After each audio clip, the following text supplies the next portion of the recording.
Hello student, in this lecture we are discussing about the moving charge and the magnetism।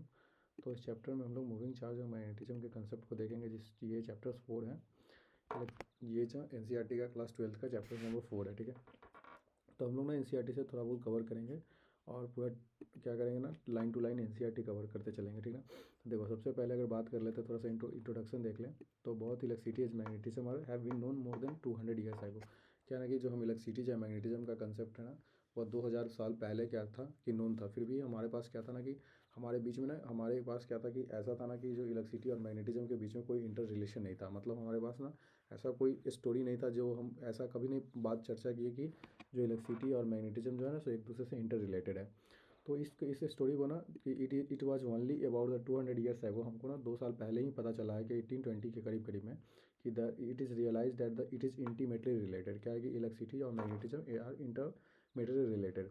इस chapters का ही नाम है moving charge and magnetism. इसका concept क्या होता है कि अगर हम कोई मूविंग चार्ज है ना, अपने पास कोई भी मूविंग चार्ज होता है, अगर हम बात करते हैं कि अगर कोई चार्ज है तो चार्ज क्या करता है, इलेक्ट्रिक फील्ड, एक स्टैटिक्स इलेक्ट्रिक फील्ड प्रोड्यूस करता है।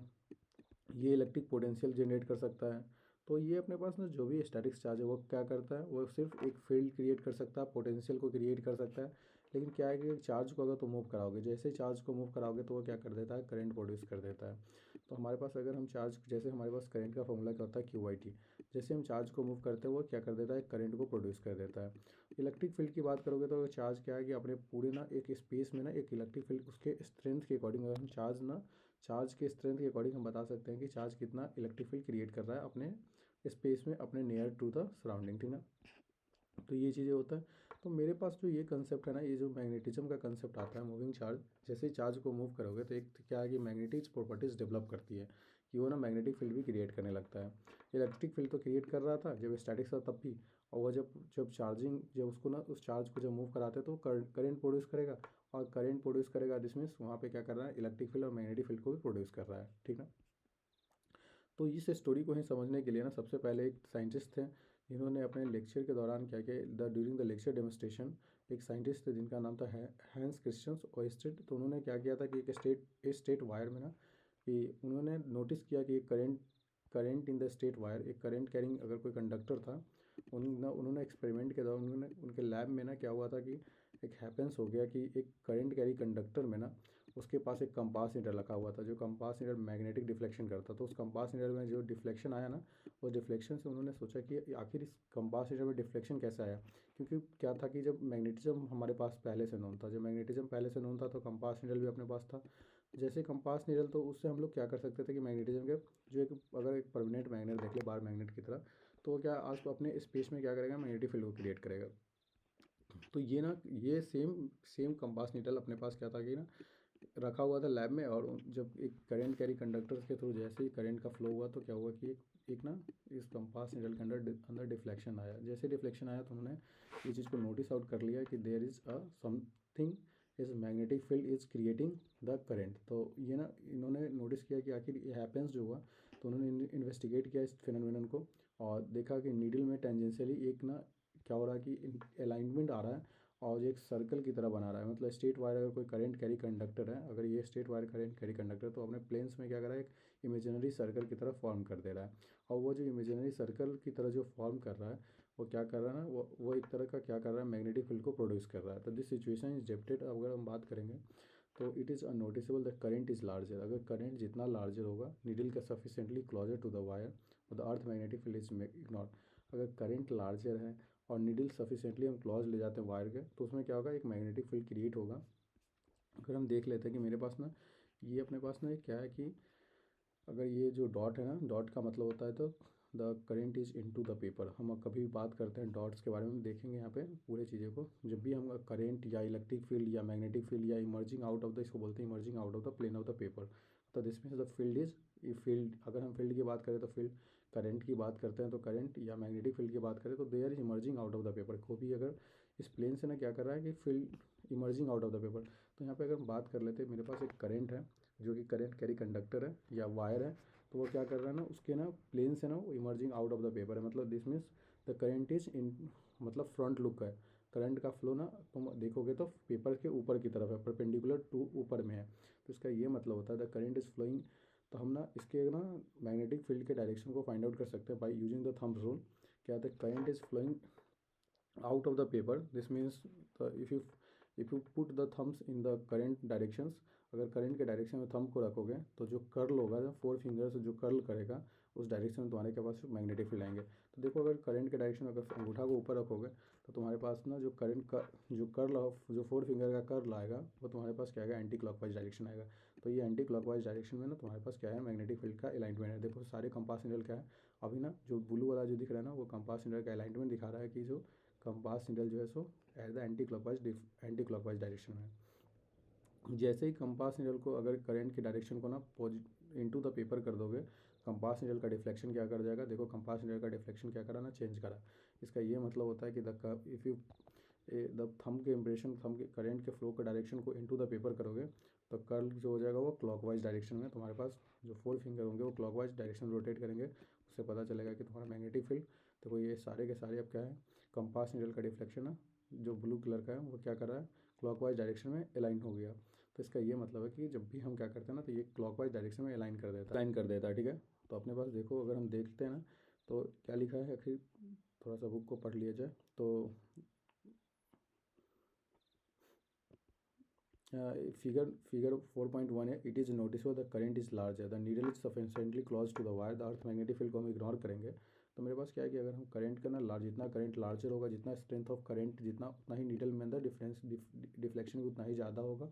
और सफिशिएंटली जितना क्लोज हम ले जा सकते हैं वायर से, उससे हमको पता चलेगा कि आखिर ना मैग्नेटिक फील्ड का इफेक्ट क्या है, ठीक ना। अगर हम रिवर्स करते हैं, करंट के डायरेक्शन को रिवर्स करेंगे तो ओरिएंटेशन अपना क्या आता है, नीडल का डिफ्लेक्शन भी ओरिएंटेड, इसका ना ओरिएंटेशन भी नीडल का क्या कर जाएगा, रिवर्स कर जाएगा। देखो यहाँ पे वही चीज़ मैंने बता रहा था कि कंपास अगर इसके ना करंट का मैंने क्या किया कि करंट का ना डायरेक्शन को बदल दिया। यहाँ पे हमारे पास out of the plane of the paper था, ये into the plane of the paper था, तो कंपास नीडल का डायरेक्शन क्या करा, रिवर्स कर गया। यहाँ पे एंटी क्लॉकवाइज था, ये क्लॉकवाइज था, ठीक ना। तो ओवरऑल ना the deflection increase on increasing the current, अगर जितना करंट इंक्रीज करोगे, जितना मतलब जितना क्या है कि करंट इंक्रीज हो रहा है, इसका मतलब क्या है, चार्ज की ना स्ट्रेंथ इंक्रीज हो रही है, चार्ज की अमाउंट इंक्रीज हो रही है। तो जितना ही इंक्रीज करोगे उतना ही करंट क्या होगा, इंक्रीज करेगा, और bringing the needle close to the wire, तो डिफ्लेक्शन भी इंक्रीज करता चला जाएगा। Iron filling sprinkles around the wire is arrange themselves in the concentric circle with the wire as a centre. अगर हम क्या करते हैं ना, अगर हम क्या करते हैं कि अगर कोई आयरन फिलिंग को ना हम डालते हैं, अगर कोई एक करंट कैरिंग कंडक्टर है या वायर है जो इसमें करंट का फ्लो हो रहा है, और उसको ना हम प्लेस कर देते हैं। ये अपने पास ना एक डॉट करके रखा है, जो डॉट क्या कर रहा है कि करंट फ्लो कर रहा है। अगर फ्लो कर रहा है तो इसके आसपास में क्या है, एक मैग्नेटिक फील्ड क्रिएट करेगा। जैसे करंट, तो इसके आसपास में एक इमेजिनरी सर्कल की तरह मैग्नेटिक फील्ड क्रिएट करेगा। और जब इसमें कोई हम आयरन का मटेरियल लेके जाएंगे जो कि मैग्नेटिक्स प्रॉपर्टी का क्या है, वो अट्रैक्शन या रिपल्सन, तो वह इस तरीके का एक concentric circle, imaginary concentric circle form कर देगा। ये चीज़ लिखा है, the iron filling sprinkles around the wire arrange themselves in the concentric circle with the wire as a centres, ठीक है।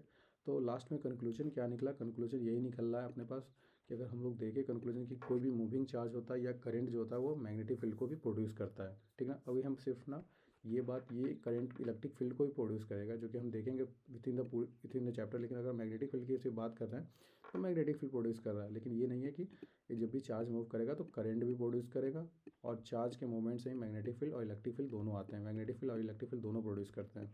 तो ये लिख दिया ना, ओवरऑल कंक्लूजन क्या निकला कि मूविंग चार्ज और the current is produce magnetic field in the surrounding space. Following this is an intensive experiment in 1864 saw the law and the obey the electricity in the magnetism unified and the formulated by the James Maxwell। तो after ना discovery of the electromagnetism, जैसे electromagnetism का ये ना थोड़ा बहुत क्या हुआ कि डेवलप हुआ कि इलेक्ट्रिसिटी और मैग्नेटिज्म के बीच में रिलेशन, तो कुछ चीज़ें ना क्या हुआ कि एट द टाइम क्या हो रहा था कि 19वीं सेंचुरी या 20वीं सेंचुरी के बीच में ना कुछ टेक्नोलॉजिकल क्या किया, डेवलपमेंट होने लगा। ये मतलब ऐसा कह सकते हो कि ना सब कुछ डिवाइसेस थे जो कि डेवलप होने लगे, जैसे कि अपने पास इलेक्ट्रोमैग्नेटिक वेव्स, रेडियो वेव्स, जो कि रेडियोस का डिस्कवर किया हर्ट्ज ने, और Maxwell realize the electromagnetic waves.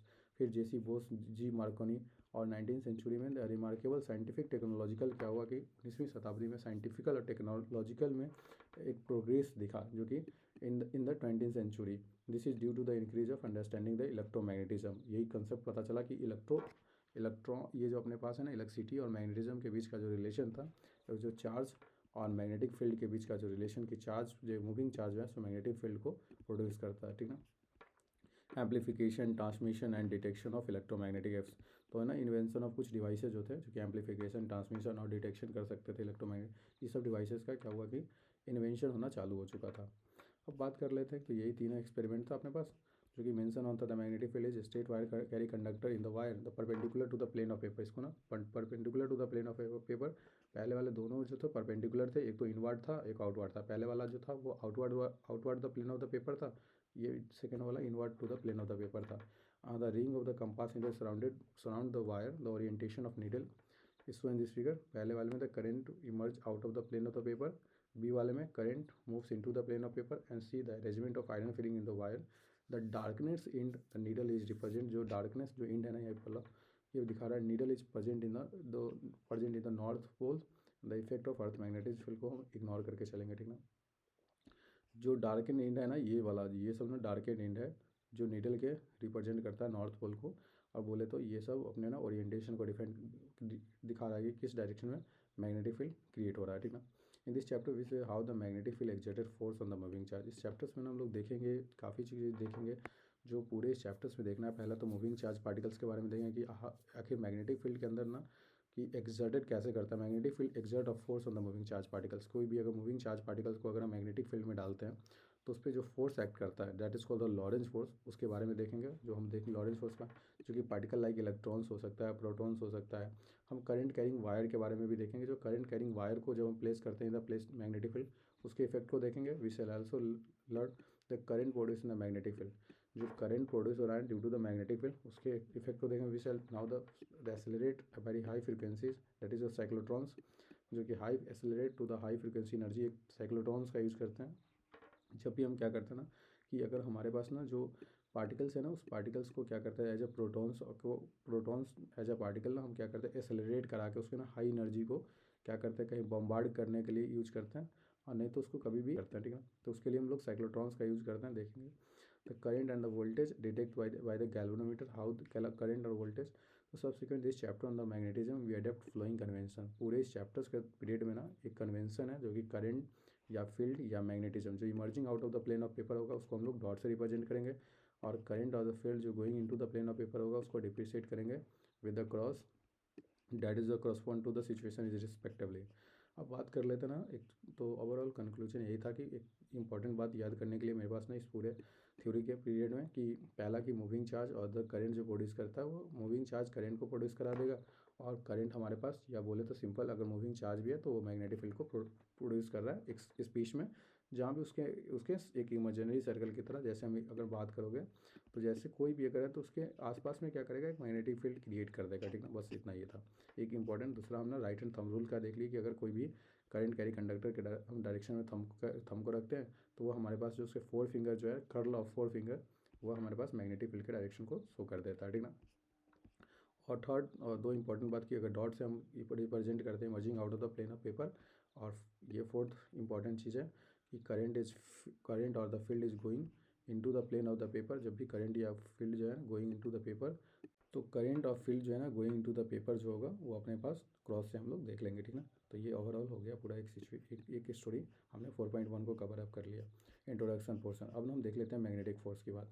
तो अगर हम देखते हैं कि कोई सोर्स होता है, जब भी हमने करंट इलेक्ट्रिसिटी पढ़ा तो उसमें क्या करा कि एक चार्ज है, तो चार्ज आसपास में अपने क्या कर रहा है एक इलेक्ट्रिक फील्ड प्रोड्यूस कर रहा है। तो हमने उस इलेक्ट्रिक फील्ड के क्या करेगा ना चार्ज की जो इलेक्ट्रिक फील्ड होता है उसका फॉर्मूला को देखा mathematically Q/4πε0 into are square.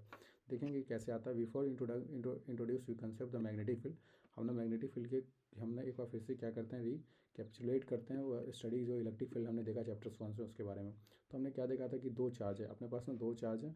अगर दो चार्ज है Q1 और Q2 दो चार्ज है तो इस दोनों चार्ज के बीच में फोर्स ऑफ अट्रैक्शन एक्ट करेगा या रिपल्सन एक्ट करेगा, वो डिपेंड करेगा कि चार्ज का पोलरिटी क्या है। अगर चार्ज पॉजिटिव है सेम लाइक चार्ज है तो क्या करेगा ना रिपल्सन एक्ट करेगा, और अनलाइक चार्ज होगा तो अट्रैक्शन करेगा, ठीक ना। तो अट्रैक्शन टाइप का इंट्रैक्शन होगा, ठीक ना।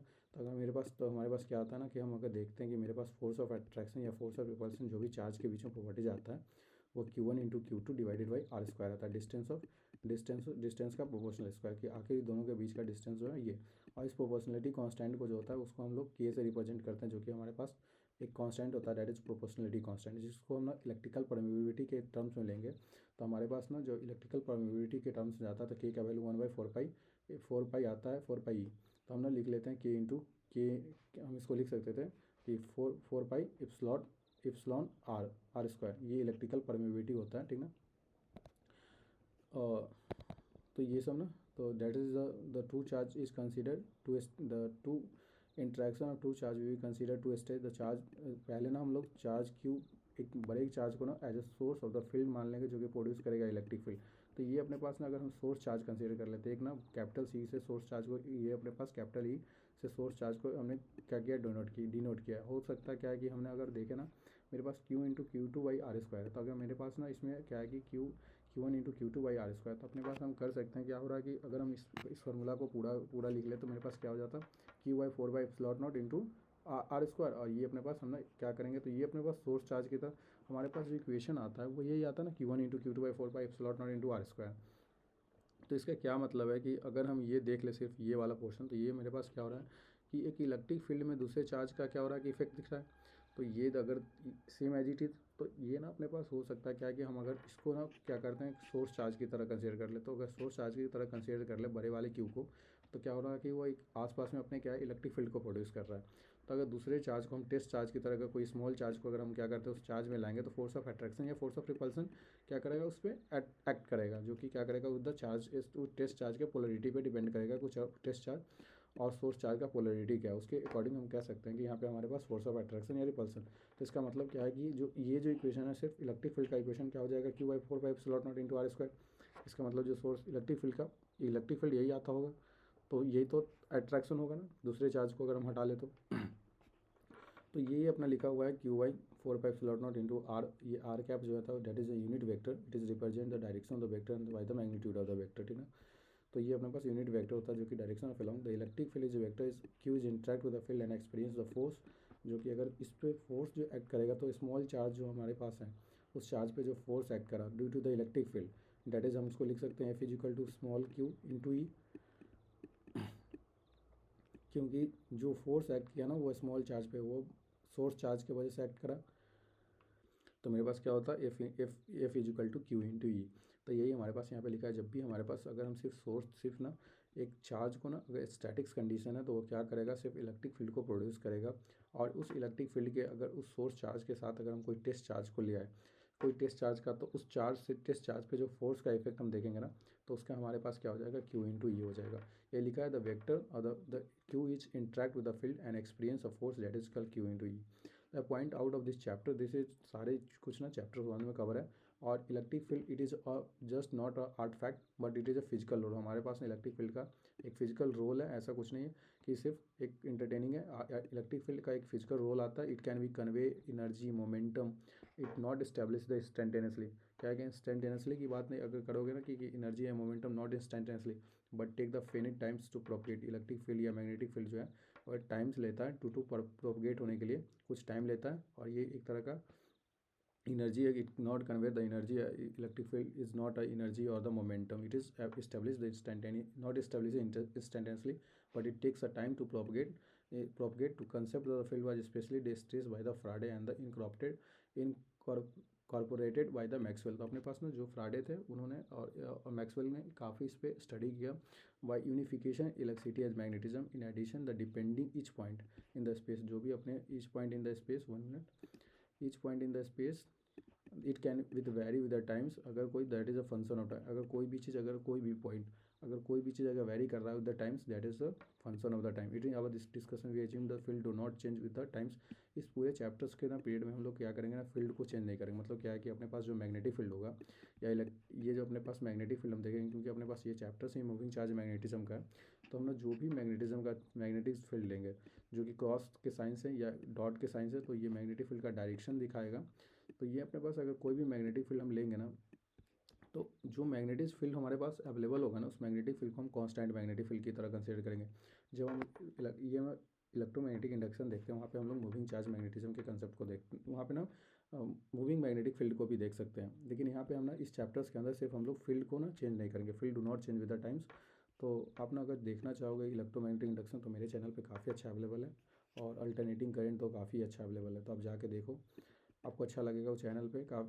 इस सब सारा कंटेंट काफ़ी अच्छा है। अल्टरनेटिंग करंट और EMI इलेक्ट्रोमैग्नेटिक इंडक्शन वहाँ से कवर अप कर सकते हो, ठीक है। चलो कोई नहीं। तो the field is at the particular point can due to one or more charge. अगर फील्ड पे ना, अगर फील्ड पे क्या है ना, अगर field at the particular point can be due to one or more charge. अगर एक कोई फील्ड क्रिएट हो रहा है और पर्टिकुलर, अगर ये अपने पास सोर्स चार्ज होता है, या बोले तो नंबर्स ऑफ चार्जेज, अगर ज़्यादा नंबर ऑफ, अगर हम चार्जेस कर लेते हैं मोर देन वन चार्ज, तो उसके ना फील्ड क्या आएंगी, सबके फील्ड आएंगे। तो there is more charges, the field are added vector. तो वेक्टर एडिशन करते हैं हम, क्या करते हैं, जो अगर नंबर्स ऑफ चार्जेस अधिक होते हैं, अगर मेरे पास Q1 Q2 अगर नंबर्स ऑफ चार्जेस बहुत सारे हैं, तो उनके एडिशन हम वेक्टर एडिशन करते हैं, जो कि हम चैप्टर 1 में देख के आने जाए। इसको बोलते हैं प्रिंसिपल ऑफ सुपरपोजिशन। जब भी हमारे पास क्या है कि नंबर्स ऑफ चार्जेस ज़्यादा है, तो हम उस सारे चार्जेस को क्या करते हैं, ऐड कर लेते हैं, नंबर्स ऑफ चार्जेस को ऐड कर लेते हैं, जो कि एडेड जो होता है वो वेक्टर एडिशन होता है, और उसको ना हम बोलते हैं प्रिंसिपल ऑफ सुपरपोजिशन। यहाँ पे भी हम लोग वही काम करेंगे। दो वंस द फील्ड, एक तो field, once the field is known and the force on the test charge is given in the figure. ये जो इक्वेशन आया ना, वो टेस्ट चार्ज की वजह से, एक तो अपने पास क्या था, एक सोर्स चार्ज था, और उस पर हमने टेस्ट चार्ज को लाया जो कि स्मॉल क्यू था, तो ये जो फोर्स एक्ट किया वो Q × E था। यही चीज़ यहाँ पे लिखा है। Just the static charge the production of the electric field and the current on the moving charge produce in addition of magnetic field. तो अपने पास अगर हम इसको देख लेते हैं कि मेरे पास ना क्या होता है कि just the static charge produce electric field and current is moving charge produce तो magnetism it is generated by the ER। तो अपने पास जैसे हम लोग इलेक्ट्रिक फील्ड को लिखते थे ना कि ER एक स्मॉल डिस्टेंस के लिए, मतलब डिस्टेंस हम यूज़ करते हैं, ER E लिखते हैं। अदरवाइज तुम E भी लिख सकते हो, इलेक्ट्रिक फील्ड ये डिस्टेंस को सिर्फ डिनोट कर रहा है, तो हम यहाँ पे मैग्नेटिक फील्ड को ना B से डिनोट करेंगे, ठीक है। Again the vector field and that is a similar basic properties to identical to the electric field. It is defined the each point in the space can be in addition to on the times. जो भी हम बात कर सकते हैं कि अगर हम इलेक्ट्रिक फील्ड की तरह इसको each point in the space we can addition the depend on the time experimentally we found away the principle of superposition. यहाँ पे हमारे पास प्रिंसिपल ऑफ सुपरपोजिशन अवे करता है, फॉलो करता है। The magnetic field of the similar source is the vector addition of magnetic field of the each individual source. जिस तरीके से हम बोल सकते हैं कि electric field of the similar source is a vector addition of the electric field of each individual source. Same as it is, हम सिर्फ इलेक्ट्रिक फील्ड की जगह पर अगर मैग्नेटिक फील्ड को रिप्लेस कर दें, तो ये हमारे पास डेफिनेशन बन सकता है the magnetic field of the similar source को ऐड करते हैं, वेक्टर एडिशन करते हैं और the magnetic field of the each individual source. तो ये अपने पास ना ओवरऑल क्या होता है, इंट्रो हो जाता है, ठीक है। नेक्स्ट लेक्चर में हम लोग ना मैग्नेटिक फील्ड और लॉरेंस फोर्स के बारे में देखेंगे। आज के लिए इतना ही रखते हैं। तो ओवरऑल कंक्लूजन ना 4 पॉइंट याद कर लेना। एक तो अपने पास मूविंग चार्ज जो होता है वो करंट या मैग्नेटिक फील्ड और करंट प्रोड्यूस करता है, मैग्नेटिक फील्ड करता है स्पेस के अंदर। दूसरा अपने पास कि हम ना ये देख लेते हैं कि जो था राइट हैंड थंब रूल्स का ना, कि जो भी हम ना जो डायरेक्शन में ना मैग्नेटिक फील्ड के करंट के डायरेक्शन में थंब को रखते हैं, और मैग्नेटिक फील्ड जो हमारा कर्ल होता है वो मैग्नेटिक फील्ड के डायरेक्शन को बताता है कि किस डायरेक्शन में मैग्नेटिक फील्ड मूव कर रहा है, ठीक है। जो कि डॉट होता है वो आउट ऑफ द पेपर होता है, और क्रॉस ना रिप्रेजेंट करता है कि इनटू द पेपर जो भी हमारे पास फील्ड होगा या करंट होगा वो क्या करेगा, इनटू द पेपर होता है, ठीक है। मैग्नेटिक फोर्स के बारे में मैंने बताया, सोर्स चार्ज के बारे में। जो सोर्स चार्ज का अगर मैग्नेटिक इलेक्ट्रिक फील्ड देखोगे तो हमारे पास Q/4πε0 हो जाएगा। अगर कोई टेस्ट चार्ज को लाओगे तो फोर्स एक्ट करेगा उस टेस्ट चार्ज पे, जो कि Q × E करेगा, चार्ज और इलेक्ट्रिक फील्ड, ठीक ना। तो ये इंपॉर्टेंट है, याद कर लेना। बाकी एक बात और इंपॉर्टेंट है कि मैग्नेटिक फील्ड या जो भी होगा, जो अगर मैग्नेटिक फील्ड कि सिवरल सोर्स को हम वेक्टर एडिशन करते हैं, magnetic field of each individual source same as it is electrical में भी जाता है कि अगर इलेक्ट्रिक फील्ड के सिवरल सोर्स को हम वेक्टर एडिशन करते हैं तो electric field of each individual source, ठीक है। 1 मिनट। तो ये अपने पास इलेक्ट्रिक फील्ड को हम लोग E से रिप्रेजेंट करते हैं, मैग्नेटिक फील्ड को B से, और दोनों के दोनों सुपर पोजिशन को फॉलो करता है, ठीक है। तो आज के लिए इतना ही रखते हैं। नेक्स्ट लेक्चर में हम लोग मैग्नेटिक फील्ड और लॉरेंस फोर्स को देख लेंगे, ठीक है। तो thanks for watching, please like this videos and subscribe the channel. If there is any doubt mention in the comment box. Thank you.